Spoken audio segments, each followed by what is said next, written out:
Bienvenue à tout le monde. Donc ce soir, on va faire le dernier atelier psychodécouverte de l'année.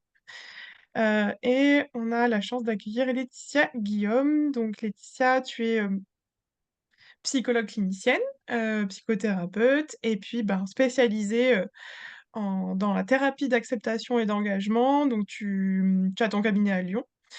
Et tu enseignes aussi à l'Université Grenoble-Alpes, justement, et aussi auprès de la FTCC.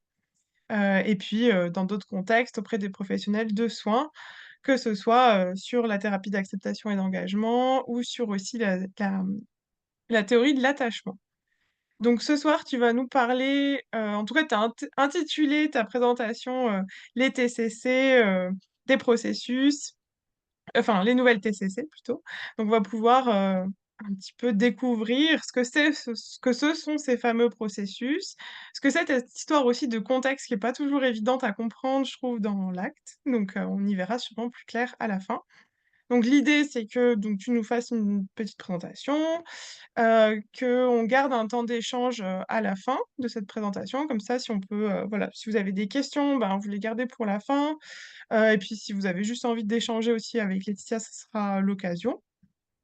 Et puis si vous avez vraiment des questions brûlantes, pendant, pendant sa présentation, vous les mettez dans le chat et puis, moi j'interpellerai Laetitia pour lui dire: «Attends, est-ce que tu peux revenir sur ce concept-là ou ce que tu viens de dire?» Et puis, comme ça on pourra éclaircir ça tout de suite.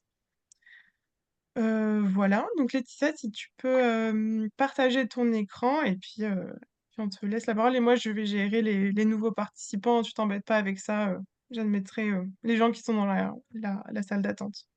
Yes, alors attends, je vais juste hop, lancer mon mode présentation.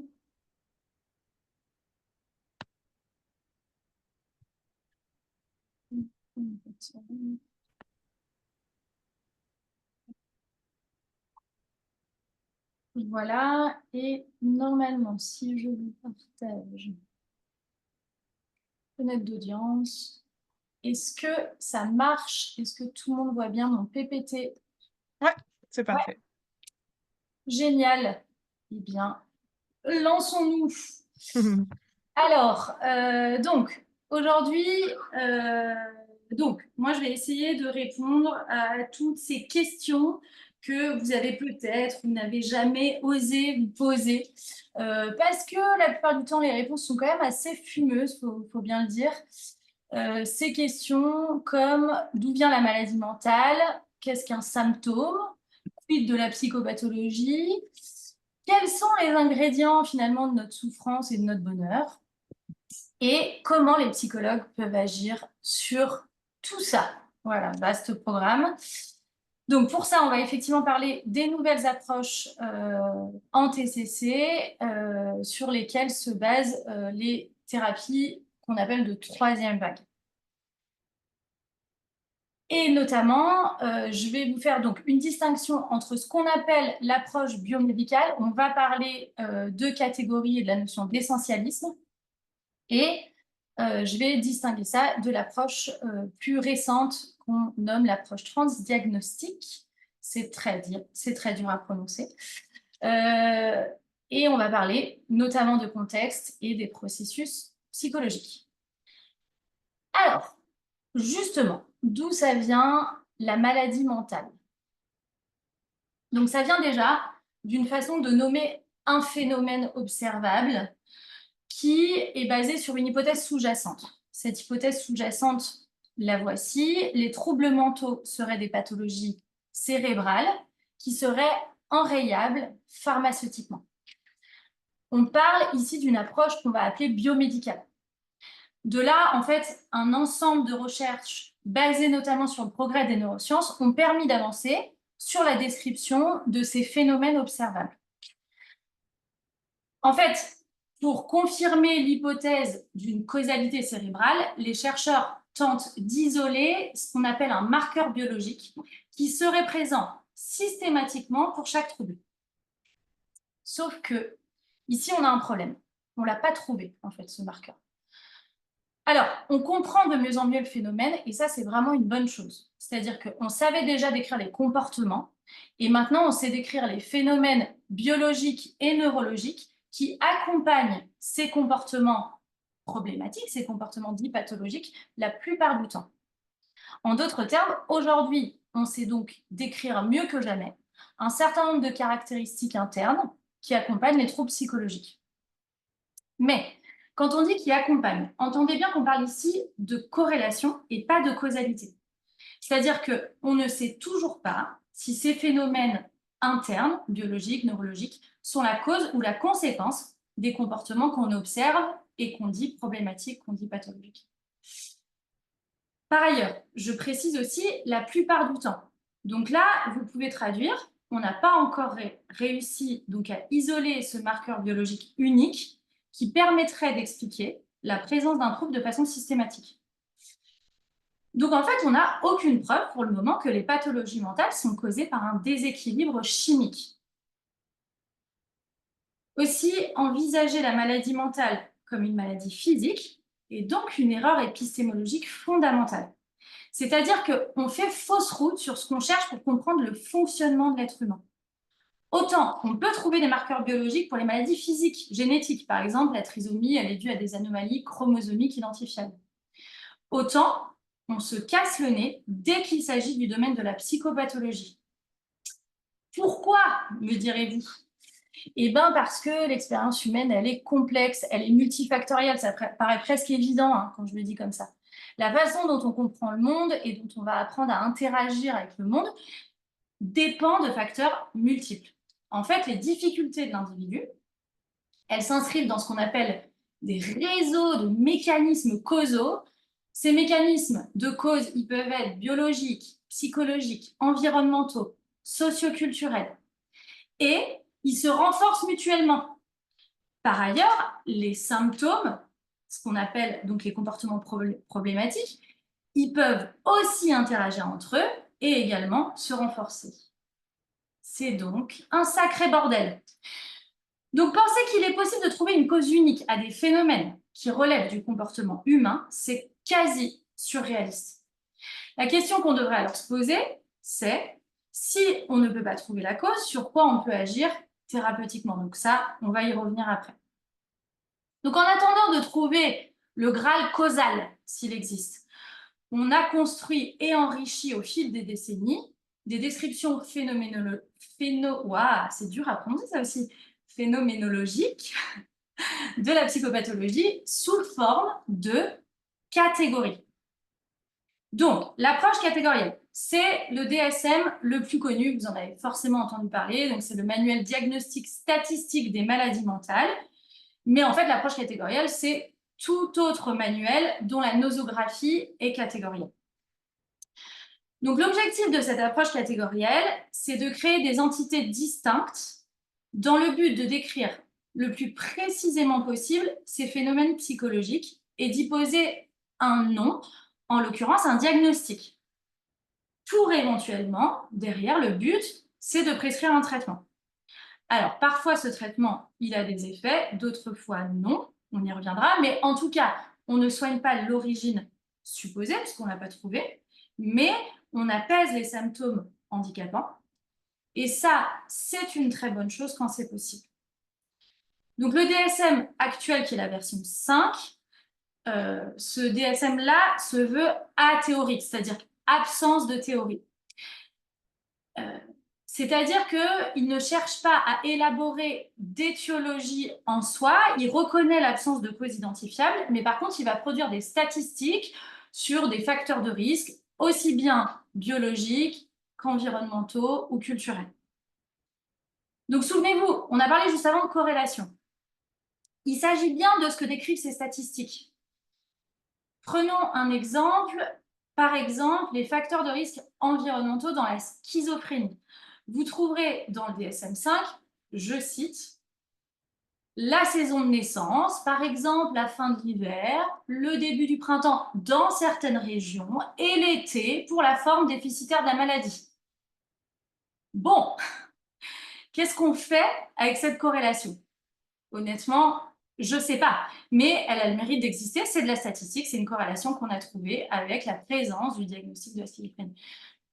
Mais vous voyez qu'on est loin d'être sur des facteurs de causalité. Donc, l'approche catégorielle, elle ne postule pas explicitement une hypothèse biomédicale. Mais en fait, il se trouve que la concomitance des progrès de la recherche biomédicale et des éditions successives du DSM a fait qu'il y a eu une influence plus ou moins implicite de la recherche, et notamment de la recherche en pharmacologie, dans l'élaboration des catégories. Alors, attention, je ne suis pas en train ici de nourrir une théorie du complot. Le fait que les progrès de la science puissent influencer l'évolution de la définition des troubles, c'est une bonne chose en soi. Par contre, l'opacité des processus de création et d'élargissement des catégories diagnostiques pour le DSM témoigne d'une validité scientifique insuffisante, voire faible, et ça, vous l'aurez en tête, c'est quand même une moins bonne chose en soi. Alors justement, comment on crée une catégorie? En fait, il faut trouver suffisamment de points communs à un phénomène, comportemental ou cognitif, et on cherche à définir ce qu'on va appeler un mode opératoire. L'hypothèse biomédicale, elle postule qu'il y aurait quelque chose à l'intérieur de nous qui créerait le symptôme comme un principe organisateur. Ici, il serait biologique, c'est ce qu'on cherche. Mais ce principe organisateur, en fait, il peut faire l'objet d'autres théories sur le fonctionnement de l'être humain. Par exemple, ça peut être un principe organisateur structurel dans les théories psychanalytiques. Donc ici, on a une vision qu'on va appeler essentialiste. C'est-à-dire que ce principe organisateur serait une essence qui nous constitue et qui explique nos comportements. L'approche catégorielle, elle est donc nominaliste, elle pose des noms, des étiquettes, sur des ensembles d'observations psychologiques. Et elle est aussi essentialiste. Par ailleurs, on a quelques soucis qui viennent justement des faiblesses en termes de fiabilité scientifique des catégories diagnostiques. Donc, il y en a plusieurs des soucis, je vous en cite que quelques-uns aujourd'hui qui me paraissent pertinents. Le premier, c'est qu'un même tableau clinique peut recevoir plusieurs diagnostics, c'est ce qu'on appelle la comorbidité, vous avez dû en entendre parler. Par ailleurs, aucun critère, donc à savoir symptôme, ne peut être pris isolément comme discriminant du trouble en lui-même. En fait, ça pose la question de ce qu'on devrait appeler un symptôme, et on y reviendra après. Ensuite, la réponse au traitement, on en a parlé tout à l'heure, elle est hétérogène, du fait justement qu'on n'a pas trouvé de cause unique. Des fois, ça marche, d'autres fois non. Et même quand ça marche, il y a quand même trop souvent des effets secondaires. Donc ça, c'est quand même problématique justement pour les prises en charge et le bien-être du patient. Et le dernier souci que je soulève là, c'est qu'à force de chercher un principe organisateur justement, qu'on ne trouve pas, en fait, on multiplie les catégories diagnostiques au fil des éditions. Ce qui entraîne une psychiatrisation du vécu normal dans certains cas, dans certaines catégories, et donc une augmentation de la stigmatisation. Parce qu'en fait, cette stigmatisation, elle va être majorée par l'idée que la souffrance psychiatrique est une anomalie biologique. Donc en fait, le grand public va développer une croyance en une forme de chronicité, d'incurabilité.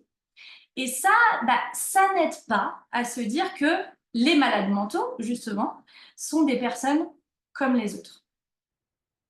Donc justement, revenons à notre question de départ. D'où ça vient la maladie mentale? Donc, vous l'avez en tête, c'est un mot qu'on pose comme une étiquette pour expliquer le réel. Et ces mots, maladie et mentale, ils ne sont pas choisis au hasard. Parce qu'ils illustrent l'hypothèse biomédicale que les troubles psychopathologiques sont des maladies du cerveau, sans preuve, je le reprécise encore. Et donc, on sait d'où vient le terme, mais vous l'aurez compris, on ne sait toujours pas d'où vient le trouble. Alors, si je vous fais aujourd'hui une sorte de plaidoyer pour cesser d'utiliser le terme maladie mentale lorsqu'on parle de psychopathologie, ce n'est pas tellement pour chipoter sur les mots. Oui, l'étymologie de pathologie, c'est l'étude des maladies, il n'y a pas de débat. Mais il s'agirait qu'on définisse ensemble ce qu'on veut signifier par pathologie, parce que dans le domaine de la psychologie, ça va largement différer de la définition d'une maladie somatique. Alors, justement, c'est quoi la psychopathologie? Si c'est une suite de symptômes, mais que quand on prend un symptôme isolé, on ne peut pas considérer qu'il est un problème en soi. Alors, c'est quoi? Est-ce que c'est le cumul? Pour rappel, il faut en moyenne 5 symptômes pour poser un diagnostic. C'est peu pour des trucs qui ne sont pas toujours problématiques en soi. Prenons un exemple. Les symptômes de l'anxiété généralisée, il faut en cocher 3 sur 5 pour se voir poser le diagnostic. Ces 5 symptômes sont fatigabilité, irritabilité, tension musculaire, perturbation du sommeil, agitation, difficulté de concentration. Est-ce que j'ai mal compté? Ça fait 6. Je suis psychologue, je ne suis pas mathématicienne. Chaque symptôme en soi n'est pas le moins du monde un problème mental, on est d'accord. C'est-à-dire que, je ne sais pas si vous vous êtes reconnu, mais moi, le diagnostic d'anxiété généralisée, je pense qu'à plein de moments de ma vie, j'aurais pu me le voir apposer tranquille. Alors, il y a quand même un truc que le DSM précise en bas de tous ces tableaux nosographiques. Vous savez, la petite astérix sur les conditions générales d'utilisation. Lisons-la ensemble. La perturbation entraîne une détresse cliniquement significative ou une altération du fonctionnement social, professionnel ou dans d'autres domaines importants. Ah! Est-ce qu'on ne tiendrait pas un truc intéressant là? C'est quand même pas très catégoriel ça comme consigne-ci. Ça veut dire que si le type coche toutes les cases de la schizophrénie, mais que ça ne l'empêche pas de vivre une vie épanouie, est-ce qu'on pose le diagnostic ou pas? Ma grand-mère, quand mon grand-père nous a quittés, elle s'est mise à le voir, à papoter avec lui. Elle a continué sa petite vie, comme si de rien n'était. Plutôt agréable. Elle coche en fait tous les critères d'un trouble délirant. Dois-je médicamenter ma mamie? Dois-je faire hospitaliser ma mamie? Bon, elle est morte depuis Bichette, mais heureusement, tout le monde l'a laissé finir sa vie tranquillement. En fait, les difficultés psychologiques, elles se situent au sein d'un continuum qui inclut des expériences normales et certaines autres expériences qui deviennent problématiques du fait de leur caractère extrême, fréquent et persistant. Je le répète ça parce que c'est très important et je ne l'ai pas mis sur le PPT. Extrême, fréquent et persistant. Ok, donc un trouble l'est juste parce qu'il handicape la personne pour accéder à du bien-être la plupart du temps. Décortiquez la phrase. Le fonctionnement social ou pro ou autre domaine important. Entendez ici, important pour la personne. Ça veut dire des domaines qui lui apportent du bien-être. Et ces domaines vont évidemment varier d'une personne à l'autre et selon notre histoire d'apprentissage. Alors, est-ce qu'on ne devrait pas conclure de tout ce qu'on vient de dire là qu'un trouble, qu'un symptôme, c'est, je fais un effet d'annonce, contextuel. Il doit être replacé, le trouble et le symptôme, dans un temps, dans un lieu, culturel notamment, et en fonction des conditions d'existence, des besoins, des attentes spécifiques d'une personne en particulier. Vous voyez que ça fait une définition très nuancée là. Hein. Un trouble, c'est le produit d'une évolution, et donc comprendre le trouble implique forcément de comprendre les mécanismes de cette évolution. Donc là, sur cette très jolie photo, évidemment qu'on pourrait se dire, si on zoome sur la tête du type, que potentiellement, on a de la pathologie là. Enfin, regardez franchement sa tête.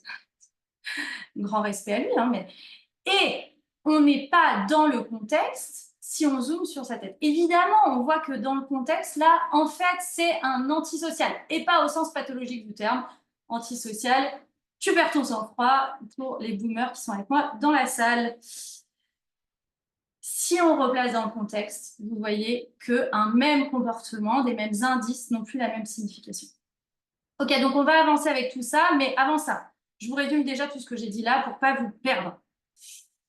1. Pas de cause unique identifiable à un trouble psychiatrique. 2. Pas d'essence en nous, de maladie, qui nous ferait souffrir intrinsèquement. Et 3. On peut soulager des symptômes, mais c'est nécessaire que s'ils posent problème dans un contexte spécifique. Question suivante. Quels sont les mécanismes qui créent et maintiennent la souffrance et comment agir thérapeutiquement dessus? Alors, imaginez une chaise à 4 pieds. Ok, ça ne demande pas beaucoup d'effort d'imagination parce que je vous l'ai mis sous le nez. Maintenant, imaginez qu'au moment où on s'assoit dessus, l'un des pieds bascule, patatras. Cette chaise est-elle cassée? Est-elle défectueuse? Est-elle abîmée? Est-ce qu'on doit la ranger, cette chaise, dans la catégorie des chaises dysfonctionnelles ou non conformes? Oui, bien sûr, ne mentez pas, on le ferait tous de la ranger dans ces catégories. Donc, deux solutions s'offrent à nous. Soit on la répare, soit on la range au placard au mieux, au pire, on la jette, on la crame. Bon, je vous vois venir ici, commencez pas à avoir de l'empathie pour cette chaise, c'est un objet. Même si vous avez bien compris mon analogie avec un être humain, c'est pas le but de ma démonstration. Ce que je veux vous dire ici, ce que je veux vous montrer, c'est que notre tête, elle n'est pas entraînée à prendre en compte le rôle du contexte. Dans quel contexte cette chaise serait tout à fait fonctionnelle pour remplir ses objectifs? Citons quelques-uns de ces contextes. Pour faire une blague pourrie, franchement bien pourrie, pour vous débarrasser de votre belle-mère, par exemple. Belle-maman, si tu nous écoutes, coucou à toi. Dans une exposition d'art contemporain, ça serait même vendu une blinde pour améliorer votre équilibre, votre coordination, votre force musculaire en kinésithérapie proprioceptive, par exemple. Alors, ce qu'on appelle le contextualisme fonctionnel, c'est le fait de comprendre comment les choses fonctionnent dans des contextes spécifiques. Cette approche, elle s'intéresse au processus, c'est-à-dire à la manière dont l'organisme fonctionne dans un contexte. Ici, on ne va jamais détacher l'objet d'étude de son contexte. En fait, tout ce qui entoure un comportement permet de comprendre ce qui le détermine. Cette approche, elle s'intéresse à l'individu et à ce qu'il fait dans son environnement dynamique, c'est-à-dire un environnement qui change en permanence. En fait, c'est la relation que nous avons avec les éléments du contexte à la fois interne et externe qui nous permet de caractériser ce qu'on observe. Et ce n'est pas l'essence propre de ces éléments qui nous permet de caractériser ce qu'on observe. Donc, par exemple, si on parle d'un élément de contexte interne, ça signifie du coup qu'aucune pensée, aucune émotion, aucune sensation n'est problématique ou dysfonctionnelle en soi. Si on prend un élément du contexte externe, ça va impliquer aussi qu'aucun comportement n'est problématique par essence. Donc, ça veut dire qu'aucun symptôme n'est suffisant pour caractériser le trouble. Et là, on revient sur ce qu'on disait tout à l'heure. Alors, la recherche en sciences comportementales et cognitives, elle a voulu répondre à cette question. Quelles sont les variables qui ont un impact sur nos comportements, qui les motivent, qui les modifient à un moment donné pour une personne donnée? Donc, qui vont modifier à la fois notre façon d'agir, ce qui est visible, nos comportements, mais aussi ce qui se passe à l'intérieur de nous, donc nos pensées, nos émotions, nos sensations. Ces variables, c'est ce qu'on va appeler des processus psychologiques.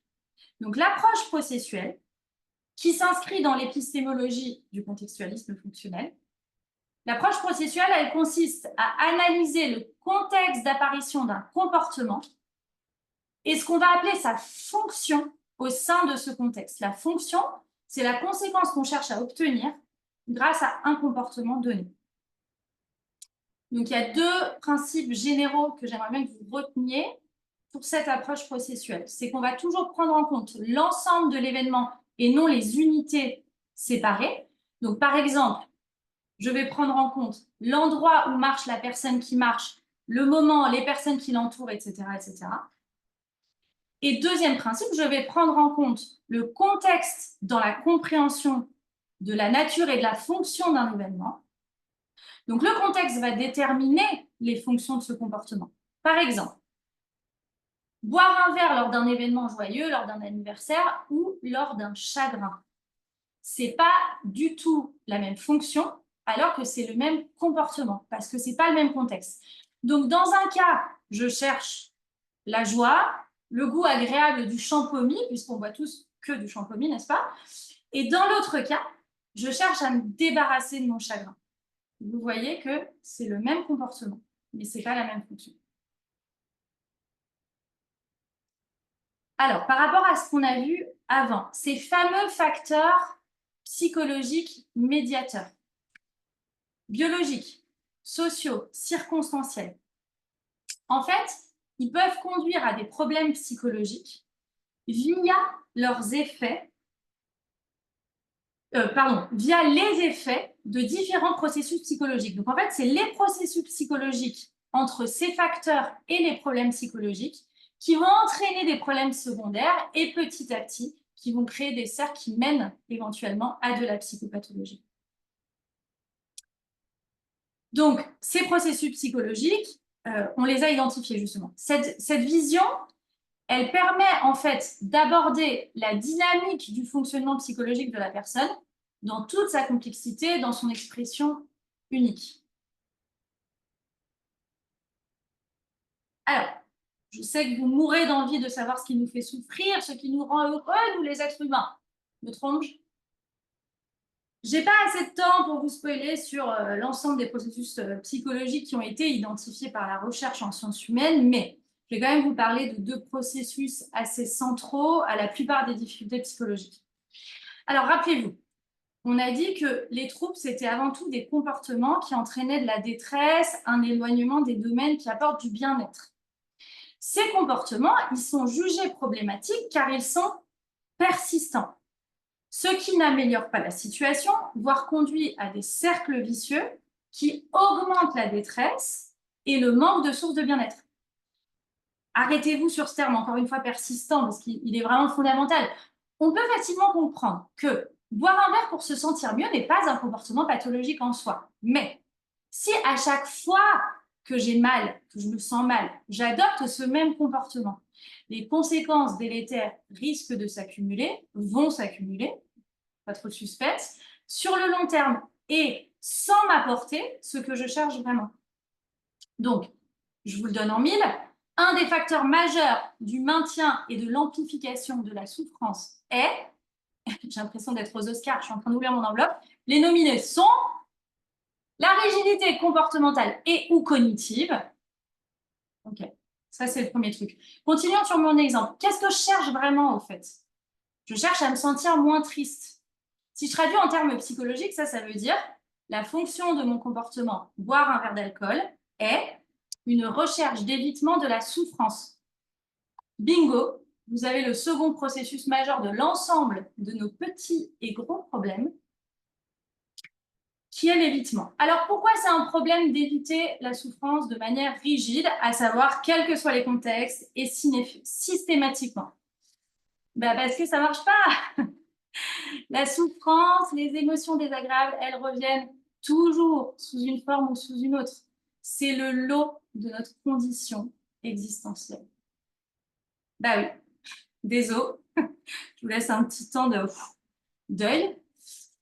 Je pense que j'ai bien plombé l'ambiance. Alors, on comprend donc pourquoi plus on passe du temps à essayer d'éviter sans succès et donc à recommencer, moins on passe du temps à mettre en place des choses qui nous apportent de l'épanouissement. Plus ça va faire un cercle vicieux et bim, combo psychopatho. Okay. Bon, allez, maintenant passons aux bonnes nouvelles. Il nous reste cette question en suspens. On fait quoi de tout ça, nous, les psychologues? On ne peut pas identifier la cause. On ne peut pas modifier les facteurs d'influence pour la plupart. Je ne vais pas vous changer de milieu socioculturel. Je ne vais pas changer les comportements de vos proches envers vous. On est bien tous d'accord qu'on aimerait bien, mais malheureusement, je ne peux pas. Je ne vais pas modifier les événements douloureux de vie que vous avez vécus dans le passé. Donc, avec quoi je travaille? Sur quoi j'ai une influence possible? Bon, il n'y a plus trop de suspense à ce stade-là de ma présentation, je crois. Je vais avoir une influence possible sur ces fameux processus psychologiques. Donc, si les processus qu'on vient de voir, rigidité comportementale et évitement, sont transversaux, bon, il n'y a pas besoin de s'appeler Einstein. Pour avoir l'intuition qu'il va falloir vérifier que les processus inverses, d'une certaine manière, seront efficaces sur l'augmentation du bien-être des individus. Bon, les chercheurs s'en sont chargés, parce qu'ils sont quand même payés pour ça. Et devinez quoi? La flexibilité psychologique et l'acceptation sont des processus psychologiques massifs dans la construction de notre épanouissement. Alors, la flexibilité psychologique, c'est la capacité de l'individu à s'adapter, à varier ses comportements en fonction du contexte et des conséquences de ces comportements. Et l'acceptation, pour faire une définition rapide aussi, c'est le fait d'abandonner la lutte systématique contre nos émotions, nos pensées, nos sensations désagréables. Donc, en fait, d'abandonner les stratégies d'évitement systématique. Ça ne veut pas dire qu'on ne les a plus du tout, mais ça veut dire qu'on ne les a pas systématiquement. Et ça va nous libérer du temps pour consacrer plus d'énergie à faire ce qui nous ajoute du bien-être. Bon, bah, effectivement, ça paraît rentable, hein, comme le montre ce petit arbre à choix multiples. Donc, il y a bien sûr des méthodes thérapeutiques qui ont été fondées sur cette évolution et cet enrichissement de la recherche en psychologie. Donc, pour ma part, je suis spécialiste de la thérapie d'acceptation et d'engagement, donc je ne vais pas vous parler des autres méthodes parce que je n'ai pas les compétences suffisantes pour le faire. Alors, grosso merdo, parce que je n'ai pas le temps de rentrer dans les détails de façon exhaustive aujourd'hui. Grosso merdo, ACT et pas ACT, je vous en prie. Ça se prononce ACT pour Acceptation and Commitment Therapy, magnifique accent anglais. C'est une méthode thérapeutique qui est fondée sur des connaissances en sciences comportementales qui ont montré leur efficacité et sur les dernières découvertes en sciences du langage, des émotions et de la métacognition notamment. L'objectif de cette méthode, c'est quoi? C'est d'apprendre à faire face à ce que la vie nous amène, à savoir la souffrance, à savoir du somme, principalement, ni plus ni moins, et de pouvoir choisir des comportements qui nous rapprochent de ce qui compte le plus pour nous, afin d'enrichir notre vie et d'y ajouter des sources d'épanouissement.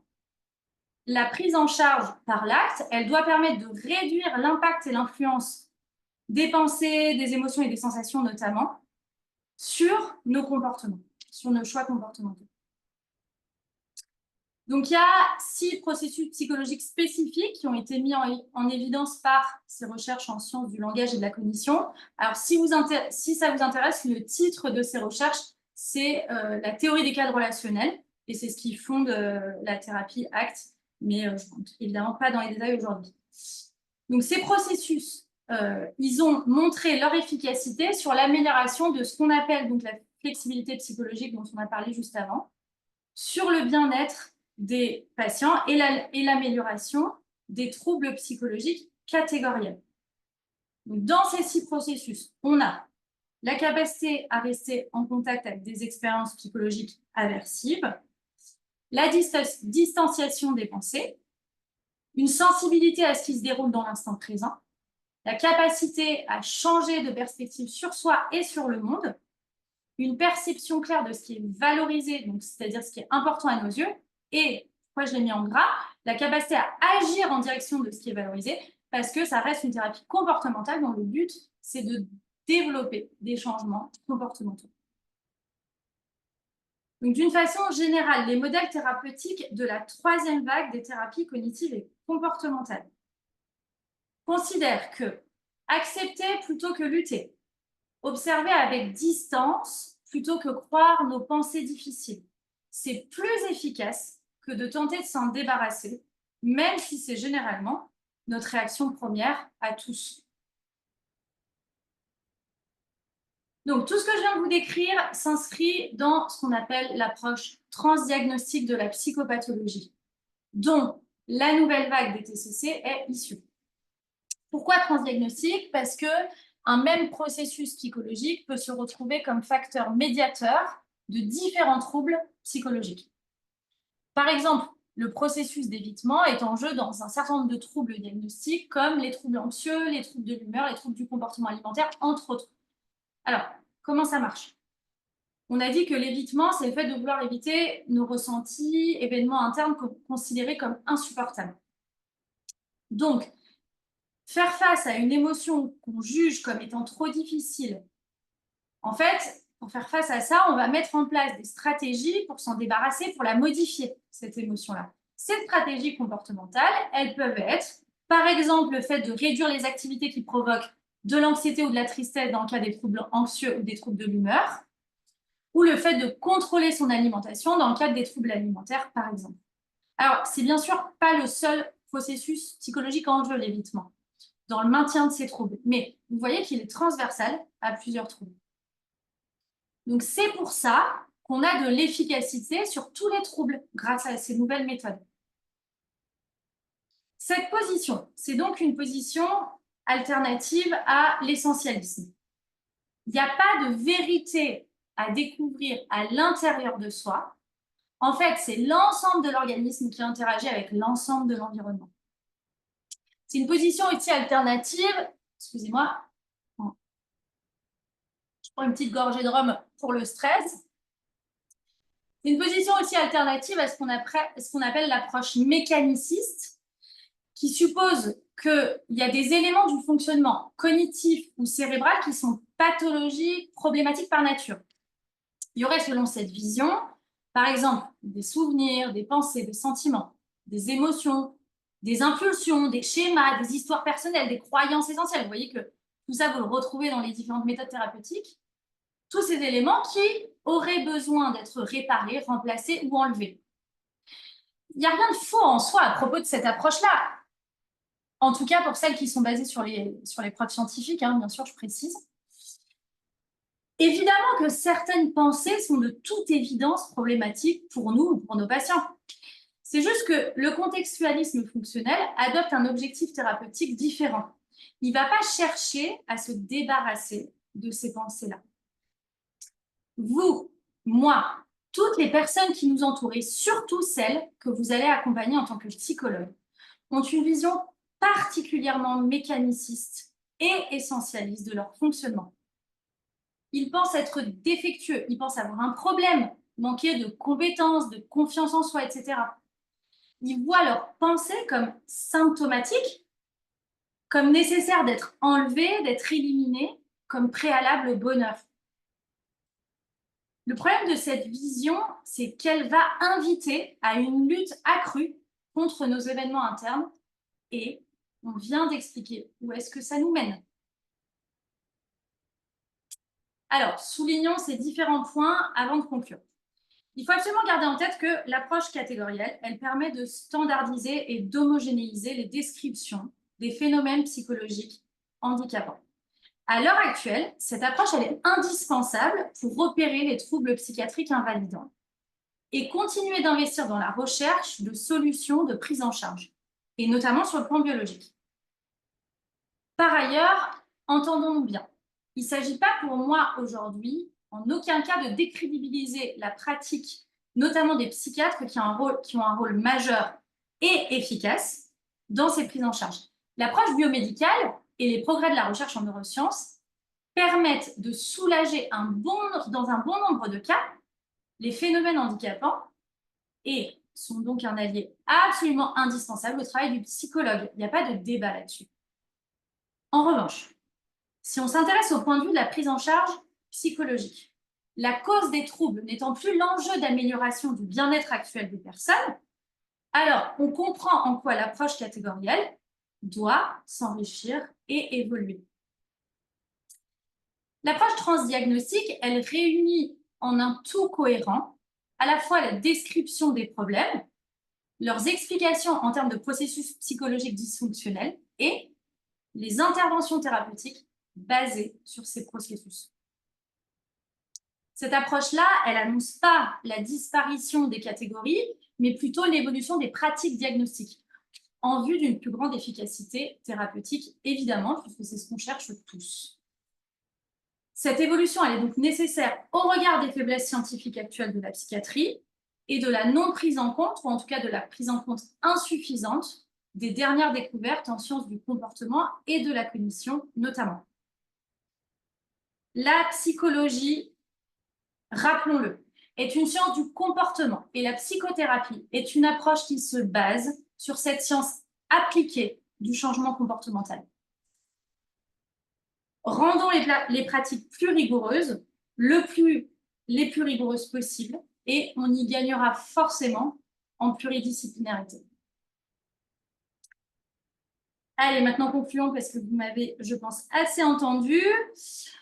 On est dans un moment de l'histoire des sciences humaines notamment où de nombreuses propositions thérapeutiques alternatives sont en train d'émerger.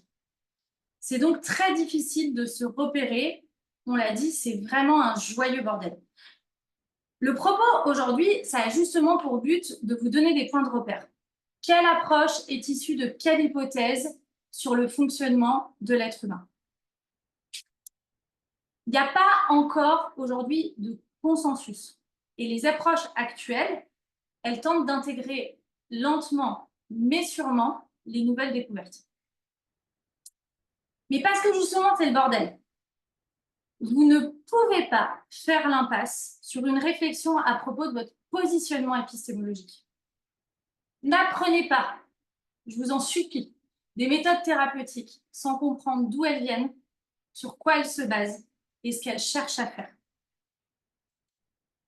Je m'arrête sur cette injonction douce et sincère. Merci pour votre écoute courageuse et posez-moi toutes les questions que vous souhaitez.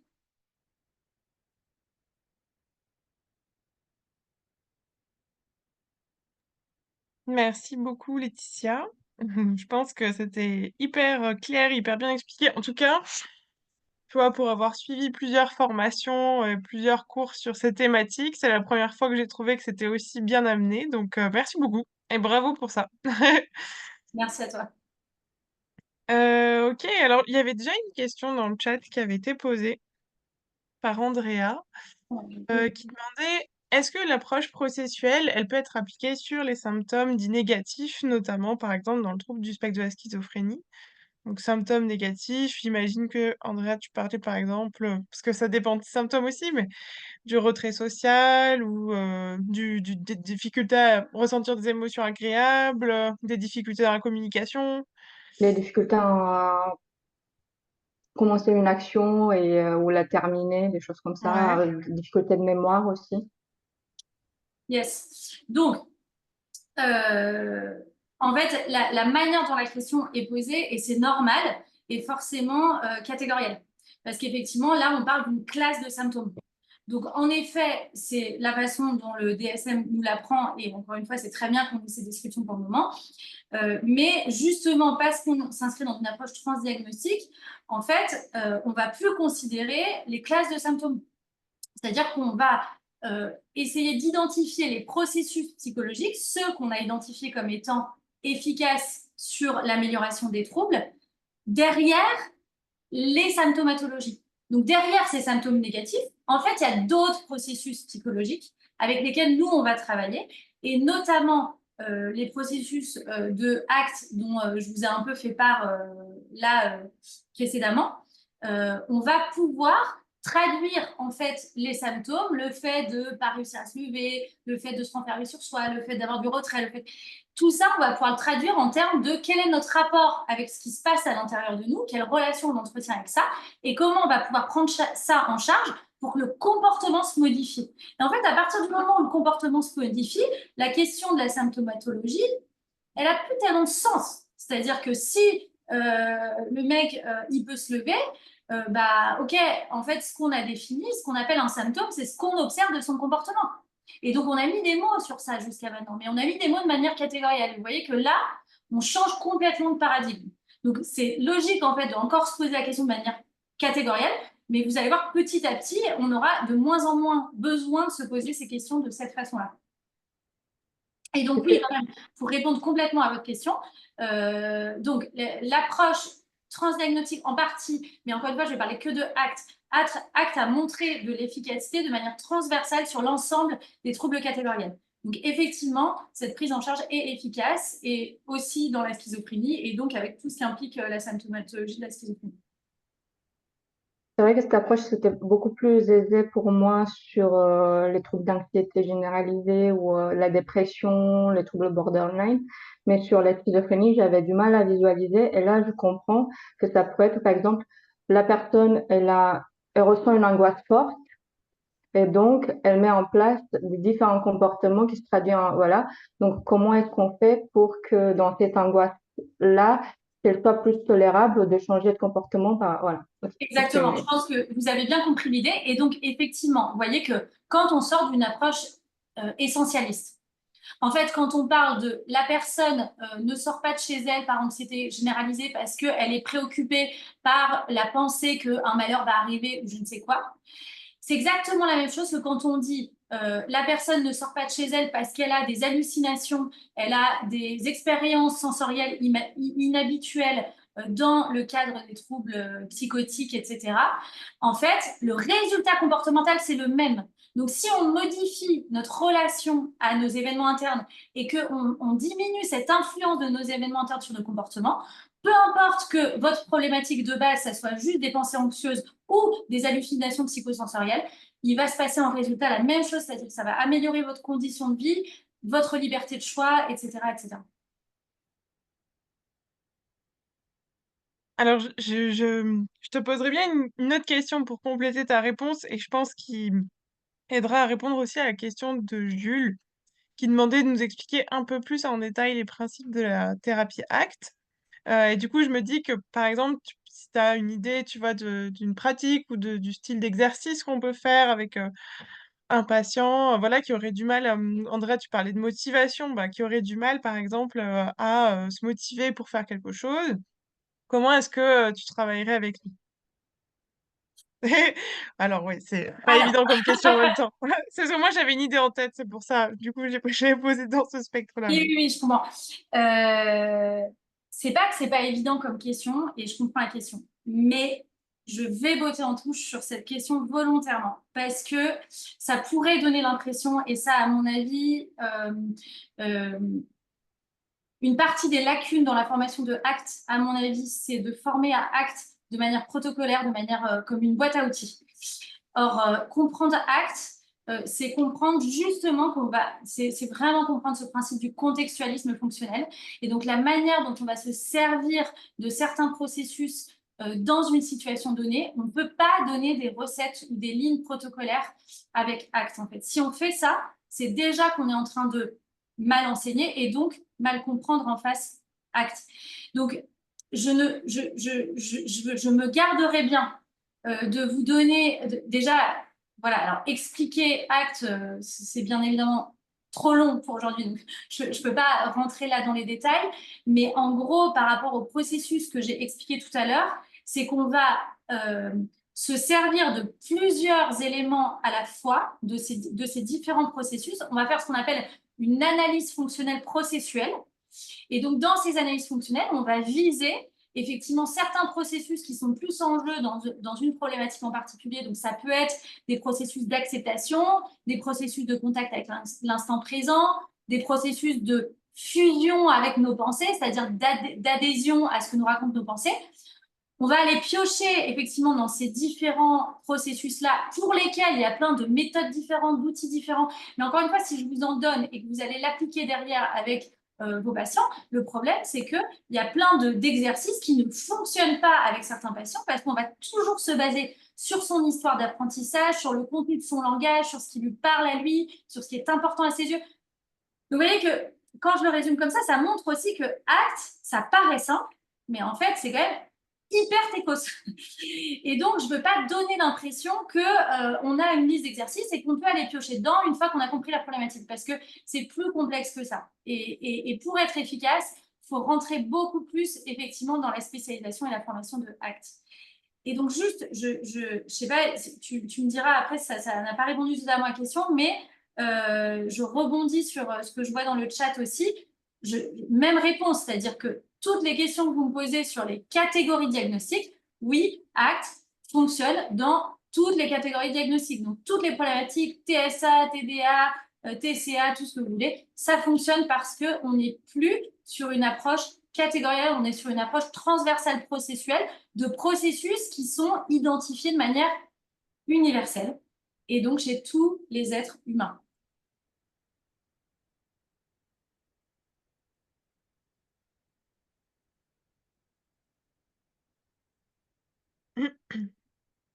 Ok, merci.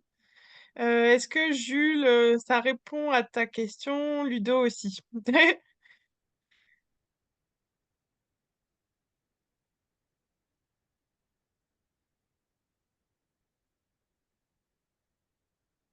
Alors, peut-être en attendant leur réponse. Ah ouais, ça paraît tellement simple expliqué comme ça.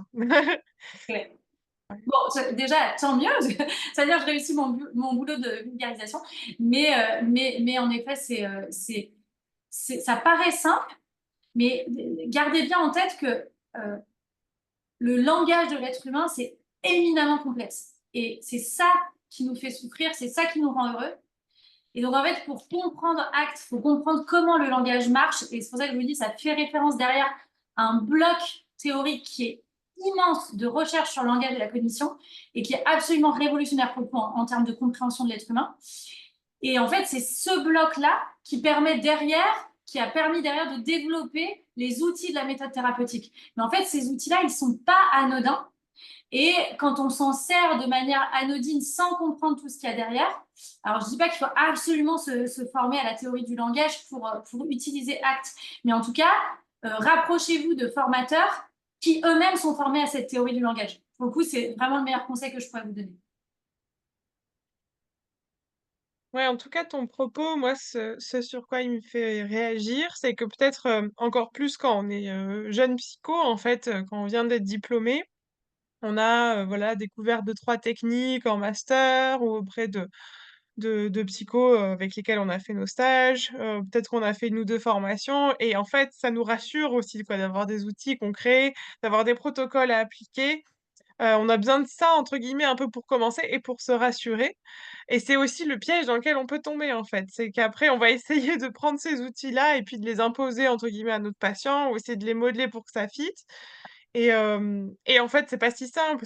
Enfin, voilà, si je fais du lien avec l'acte, ce qui fonctionne et ce qui est important, c'est de développer la flexibilité chez notre patient et puis pour nous aussi, quoi, en tant que psycho. Exact. Heu Je pense que c'est hyper bien résumé. Tu as vraiment bien compris l'idée. Et effectivement, c'est le développement de la flexibilité psychologique chez nous qui va nous permettre petit à petit de se dégager de cette insécurité normale. Vraiment, c'est normal de vouloir se rattacher à des outils, de vouloir se rattacher à des trucs un peu carrés au départ et on le fait tous et c'est logique. Et plus on va avancer en pratique, plus on va avancer en formation sur ces sujets-là, plus en fait, on va devenir hyper souple à l'adaptation de la personne qu'on va en face. Et donc, plus on va être efficace et on va faire de la dentelle, quoi. Et là, ça va aller vite, ça va être... Et donc, effectivement, pour le coup, bon, bah, moi, forcément, j'en parle de manière positive de cette thérapie déjà parce que les preuves scientifiques sont solides, mais aussi, et forcément, moi, je le vois dans ma pratique au quotidien, une fois qu'on sait faire, c'est fulgurant, c'est-à-dire que ça provoque du changement rapide, puissant et qui se généralise très vite. Donc en effet, ça vaut le coup de travailler chez nous aussi cette capacité de lâcher petit à petit nos insécurités, de modifier notre relation justement à nos événements internes et on va servir de modeling puissant pour les personnes qu'on accompagne aussi dans cette démarche-là.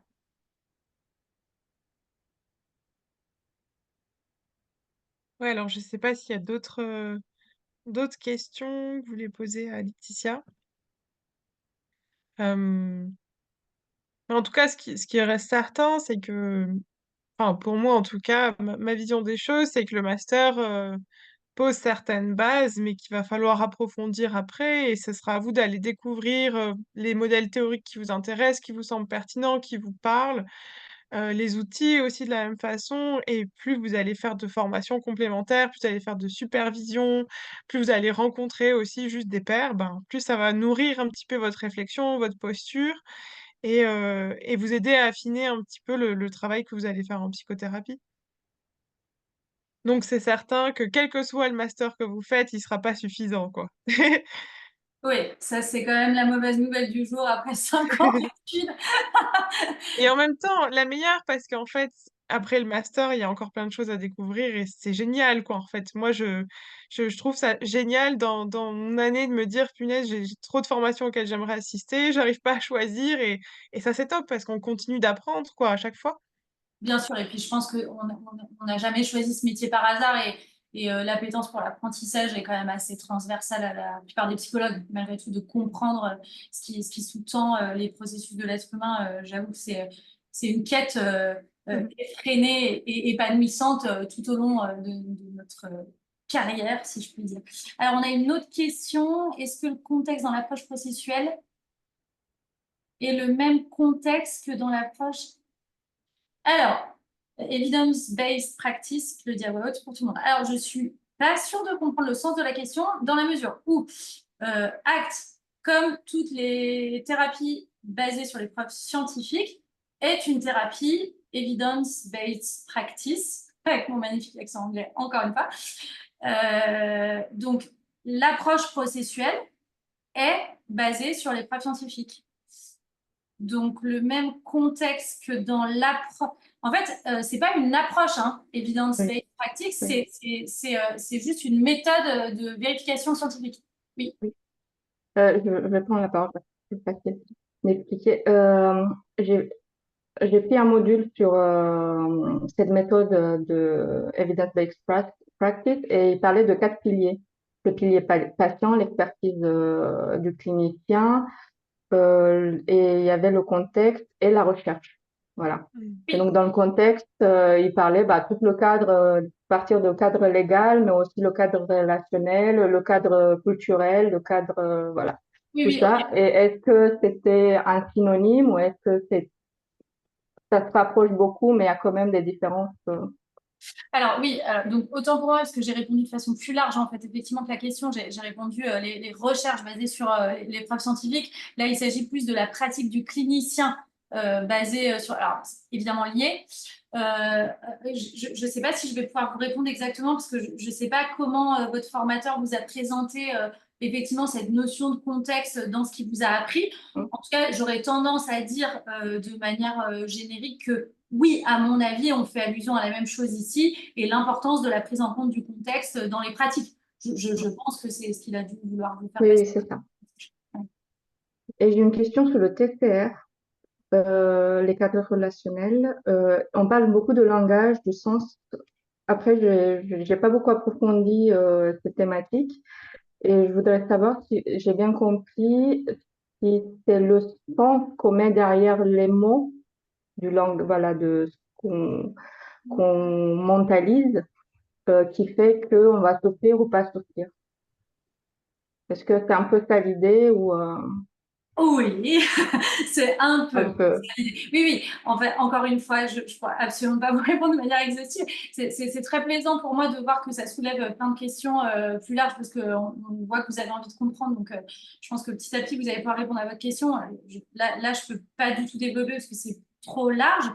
Mais dans l'idée, oui, l'étude du langage dans la TCR, c'est notamment une étude du langage symbolique. Et dans le langage symbolique, il y a en effet cette notion de sens qu'on met derrière des mots, de sens arbitraire, notamment, qui est pas toujours le même sens qu'on met derrière les mots, chacun d'entre nous, parce que ça va dépendre de ce qu'on a appris. Et en effet, ce sens arbitraire peut en partie soit nous faire beaucoup souffrir, soit nous rendre très, très heureux. Donc, en effet, comprendre les modalités de ce langage, notamment de ce langage symbolique, va permettre notamment aux thérapeutes de pouvoir jouer aussi sur ces variables-là. Merci beaucoup pour vos réponses.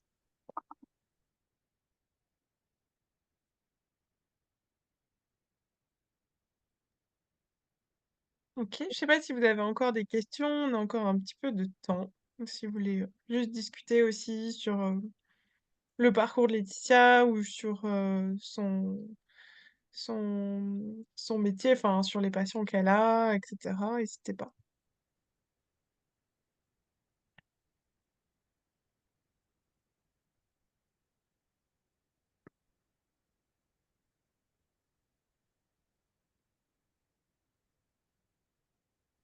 Alors, quel était le sujet de votre thèse? Eh ben, que dalle, parce que je n'ai pas fait de thèse. Je ne suis pas docteur en psycho, donc je n'ai pas fait de thèse. Peut-être un jour, Inch'Allah. Mais pour l'instant, je suis trop embourbée dans ma clinique qui me plaît fortement et je n'ai pas du tout envie de lâcher ça. Donc pour l'instant, je n'ai pas pris les années nécessaires pour faire de la recherche fondamentale notamment.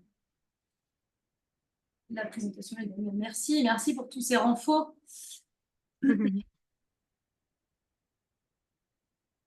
Bon, j'ai l'impression qu'on n'a pas d'autres questions. Ah, quels sont les points communs entre actes et d'autres pratiques basées sur les processus?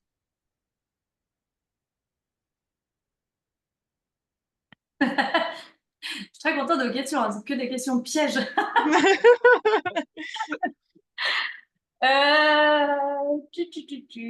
C'est des questions pièges parce que sans doute aucun thérapeute ne répondra de la même façon à cette question, honnêtement. Et aucun thérapeute en fonction de la thérapie qu'il pratique. Donc, je vais quand même vous répondre dans la sincérité de ce que moi j'analyse et de ce que moi je comprends, mais ça ne vaut que pour mon avis, bien sûr, et non pas de règle générale. Je dirais qu'il y a beaucoup de différences malgré tout. En tout cas, ACT, parmi toutes les thérapies de troisième vague et même les thérapies qui se basent sur des processus, les processus psychologiques, on l'a dit, il y en a plein, ils sont larges. Tout ce qui est rumination, tout ce qui est, et notamment toutes les thérapies de la troisième vague où il y a beaucoup de choses basées sur l'instant présent aussi. Donc Marine, peut-être que tu pourras en partie, toi aussi, répondre à cette question parce que tu aurais sans doute une façon différente que moi d'y répondre. Cette manière processuelle d'envisager les choses, elle est commune à plusieurs méthodes thérapeutiques. En revanche, la différence fondamentale que j'y vois, et c'est pour ça que je dirais qu'il n'y a pas tant de points communs, mis à part ça, la différence fondamentale, c'est que ACT est la seule qui est basée sur cette théorie des cadres relationnels et des découvertes en sciences du langage et de la cognition. Pour le moment, en tout cas, la seule qui est vraiment aboutie là-dedans. Et à mon avis, ça va changer parce que petit à petit, il y a pas mal de méthodes qui vont s'inscrire là-dedans. Mais pour l'instant, c'est la seule. Et donc, c'est celle qui s'inscrit, je pense, et j'espère ne heurter personne en disant ça, mais je pense que c'est quand même celle qui s'inscrit le plus dans cette notion de contextualisme fonctionnel, en tout cas pour qui c'est la base la plus massive des méthodes thérapeutiques. Et les autres, j'ai l'impression que ça s'inscrit moins, même si ça le prend en compte pour certaines. Mais voilà, encore une fois, c'est vrai que je suis très humble sur cette question parce que moi, je ne suis pas spécialisée dans les autres méthodes, donc je ne peux pas vraiment vous répondre en détail.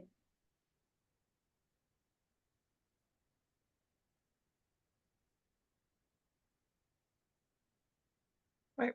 Je réfléchissais en même temps aussi pour compléter, mais c'est vrai que c'est une question qui est pas évidente et on pourrait l'aborder de plein de façons différentes en fait. Parce qu'à la fois, moi, je vois certains points communs entre certaines approches, mais à la fois, ces points communs, ils sont aussi abordés de manière différente, donc c'est compliqué. Du coup, est-ce que c'est vraiment des points communs? Je ne sais pas. Par exemple, cette notion d'acceptation qu'on va retrouver dans l'acte et qu'on va retrouver dans la mindfulness, par exemple, hein, mais qu'on peut retrouver dans la thérapie, par exemple, fondée sur la compassion, c'est celle que je connais. En fait, elle va pas du tout être abordée ni travaillée de la même façon, quoi. Donc, à la fois, ça peut être un point commun et à la fois, c'est aussi cette différence, quoi. Ouais, c'est ça. Je pense que c'est ça. Alors, l'articulation entre théorie de l'attachement et acte, la seule articulation que je fais réellement, parce qu'encore une fois, il ne s'agit pas de mélanger les bases épistémologiques. Vraiment, je vous invite encore une fois à cette rigueur-là. C'est pour ça aussi que la notion d'approche intégrative, à mon avis, est une connerie. Voilà, je le dis de manière très provocatrice, mais je le dis dans la mesure où si vous espérez combiner plusieurs méthodes qui n'ont pas les mêmes bases épistémologiques, à mon avis, vous êtes beaucoup moins précis dans ce que vous faites, vous êtes beaucoup moins cohérent avec l'ensemble de votre prise en charge, etc. Donc, pourquoi je vous fais cette intro? Pour dire que de base, la seule articulation que je fais, c'est le point commun entre la théorie de l'attachement et ACT, qui est la science comportementale. Donc, la première vague des TCC, qui est le behaviorisme, et donc les recherches de Bowlby, notamment dans la petite enfance, sur la manière dont l'enfant va interagir avec ses figures d'attachement et va répondre de manière classique et opérante, notamment en fait l'attachement par beaucoup d'apprentissage opérant sans vraiment le nommer tel quel, hein, parce que l'attachement ne se revendique pas de l'épistémologie behavioriste, par exemple. mais en réalité, ça s'explique tout à fait de cette manière-là. Et donc, c'est le seul point commun que je fais, c'est-à-dire que dans la petite l'attachement, je m'en sers surtout pour former les professionnels de la petite enfance. Parce que là, il y a en effet des enjeux de sécurité dans la petite enfance qui sont très intéressants à aborder, notamment via les découvertes de Bowlby, etc. Mais au-delà de ça, je pratique pas la théorie de l'attachement sous forme thérapeutique, dans une méthode thérapeutique. Et d'ailleurs, à ma connaissance, il n'y a pas vraiment de méthode validée scientifiquement qui sont issues de la théorie de l'attachement. Donc la théorie de l'attachement est très intéressante en soi pour plein d'aspects d'analyse et surtout de la petite enfance, à mon avis, parce qu'après, ça devient plus melting pot, justement, les apports épistémologiques de l'attachement, notamment à l'âge adulte. Mais au-delà de ça, il n'y a pas vraiment de méthode thérapeutique. Donc, je travaille quand même uniquement avec l'acte en prise en charge thérapeutique. Ok. Bah, merci beaucoup. Je crois qu'il y a déjà quelques personnes qui se sont déconnectées. Merci encore pour vos questions, pour ces échanges. Merci beaucoup, Laetitia, encore pour cette présentation. Avec plaisir. Euh, et donc oui, c'était la dernière atelier de l'année. Donc on va faire d'autres types d'ateliers en début d'année prochaine. L'idée, ça sera plutôt cette fois-ci enfin, l'objectif de ces ateliers, ce sera d'être à destination plutôt du grand public pour répondre justement aux questions qu'on se pose sur la psycho, sur quand est-ce que je peux consulter, qui est-ce que je peux consulter, quelles sont les différences entre les différentes approches. Donc, on va essayer de répondre à ces questions-là. Ça sera notre challenge de la rentrée 2024. Très, Voilà, donc si... très nécessaire de répondre à ces questions, en effet, je pense. Ouais, bah en fait, c'est né de l'expérience qu'on a enfin avec des collègues où on voit bien que beaucoup de personnes de notre entourage nous posent souvent ces questions, en fait. Et, du coup, l'idée, ça serait d'y répondre et d'enregistrer ces vidéos, qu'on puisse les mettre en ligne aussi. Donc voilà. Donc oui, on mettra ça sur les réseaux si ça vous intéresse ou si ça peut intéresser vos proches, justement. Voilà, je vous souhaite une bonne soirée. Merci encore Laetitia et puis Merci à tous. Merci, Marine. à bientôt ouais, pour d'autres événements.